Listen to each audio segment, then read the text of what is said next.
Pemirsa, masifnya alih fungsi lahan di Bali kini menjadi sorotan serius. Terlebih pemerintah pusat melalui Kementerian ATR BPN akan melakukan moratorium alih fungsi lahan. Untuk mendukung kebijakan tersebut diperlukan penguatan pengawasan dan penegakan hukum terhadap setiap pelanggaran tata ruang di Bali. Kebijakan moratorium yang digaungkan oleh pemerintah pusat sebenarnya sudah diantisipasi oleh pemerintah Provinsi Bali dengan menyiapkan rancangan peraturan daerah pengendalian alih fungsi lahan produktif. Terlebih setiap tahunnya alih fungsi lahan di Bali semakin masif terjadi. Hal tersebut disampaikan akademisi pertanian sekaligus Rektor Universitas Dwi Jenderal.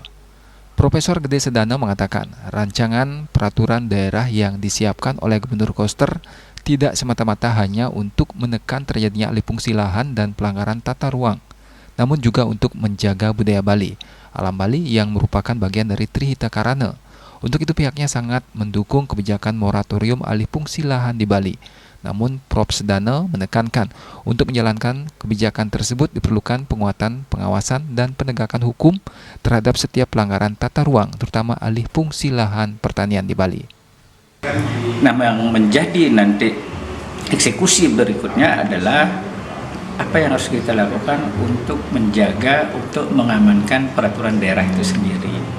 Karena tata ruang kita sudah miliki, bagi kita semua yang ada di Bali ini, baik pemerintah di kabupaten ataupun kota, harus memperhatikan tata ruang dan kemudian menerapkan law enforcement-nya. Jangan sampai tata ruangnya sudah mengatur bahwa pada satu kawasan tidak boleh ada satu bangunan-bangunan, tidak boleh ada alih fungsi lahan, kemudian itu dilanggar. Kemudian dari pemerintah pusat, pemerintah daerah juga sudah menyiapkan yang namanya LP2B.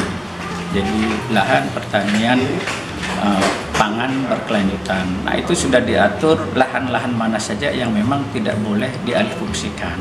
Nah, sekali lagi ini adalah kekuatan kita bersama nanti di pemerintah daerah untuk mengamankan ketentuan-ketentuan yang sudah diatur di dalam lahan pertanian pangan berkelanjutan itu sendiri. Termasuk misalnya kita sudah menetapkan lahan baku sawah. Nah, itu juga sudah mengatur luasan-luasan yang memang tidak boleh dialihfungsikan. Itu yang menjadi penekanan nanti terutama dalam penegakan hukumnya.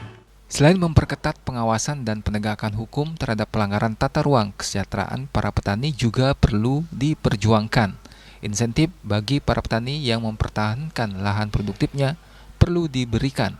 Selain itu, insentif terhadap produk pertanian dengan memberikan harga layak kepada para petani akan menunjang kesejahteraan para petani yang tentunya akan berimbas pada pengendalian alih fungsi lahan pertanian.